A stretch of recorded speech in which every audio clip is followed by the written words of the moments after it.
Down payments are one of the biggest hurdles to purchasing a home. If you haven't saved enough of your own funds and you're ready to buy a home, gift funds can be a lifeline to making that happen. I'm going to cover the rules pertaining to gift funds when purchasing a home, and we'll go over some critical do's and don'ts. If you're considering receiving or giving gift funds, you won't want to miss this.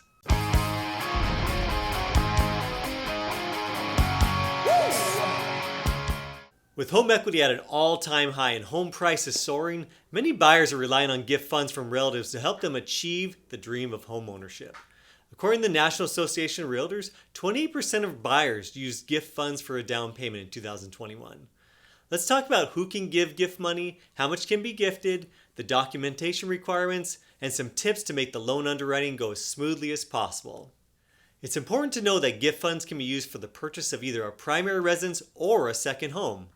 If the subject property is an investment property, gift funds cannot be used in that transaction. Now that we got that part out of the way, the first question is, who can gift money for a mortgage down payment? For a conventional mortgage, which is loaned through Fannie Mae or Freddie Mac and the most commonly used mortgage out there, the down payment must come from family. Now, family is defined by blood, marriage, adoption, or legal guardianship. Fiancés and domestic partners also count as family.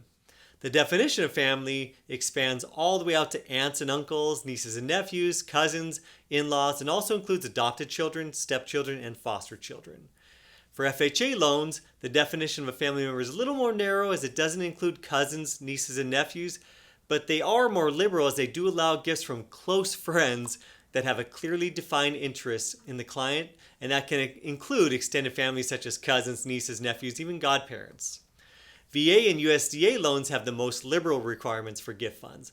They allow gift funds from pretty much anyone as long as that person does not have an interest in the transaction, such as the seller, builder, the realtor, or the mortgage lender. In practice, lenders aren't going to ask for your family tree, adoption paperwork, or want to see the engagement ring for your fiancé to prove a family relationship, but it's good to know these guidelines to ensure the gift is legitimate in the eyes of the lender. The second most important thing to know regarding gift funds is how much can be gifted. Now, in most cases, as long as the donor meets the qualifications I just went over, there's no cap on the amount that can be gifted, whether the money is coming from parents, grandparents, or an employer. If the total down payment is less than 20% and the home is either a 2 or 4 unit or a second home, the borrower must contribute at least 5% from his or her own funds.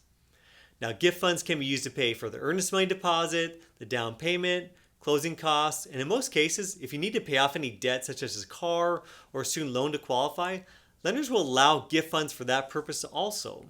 You will need to submit a gift letter to the lender, and this letter really provides documentation defining the parties involved, the amount being given, and confirms that the funds are actually a gift. Both the donor and recipient will need to sign this letter.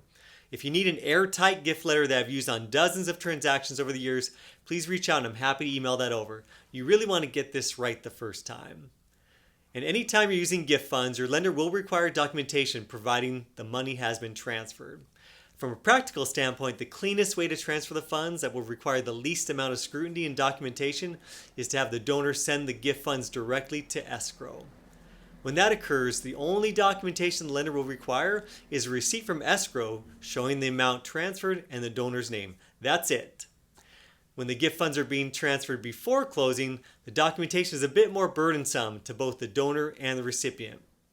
You have to provide documentation showing the donor's check and deposit into your account, or wire transfer receipts showing the donor's name and the amount, or if you're using bank statements to document the transfer, you need to obtain both the donor and the recipient's bank statements.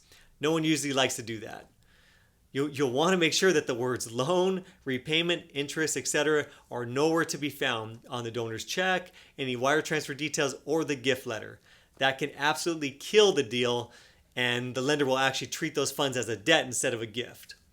I typically try to avoid all documentation requirements by advising my borrowers that if they have not already received the gift funds, to have the donor just hold off transferring the funds so we can set up a direct wire to escrow. Now, we can avoid the gift letter and documentation requirements altogether if the gift funds have been transferred at least 60 days prior to purchasing a home. At that point, the funds are considered seasoned in the lender's eyes and no documentation is required to support those funds. If you'd like to discuss the tax consequences of gift funds, please reach out so I can go over that with you. I'm one of very few licensed CPAs in the mortgage industry, so I have in-depth knowledge in this subject and can actually legally give tax advice. So thank you so much for watching this week's update. Feel free to reach out with any questions or comments, and have a blessed day.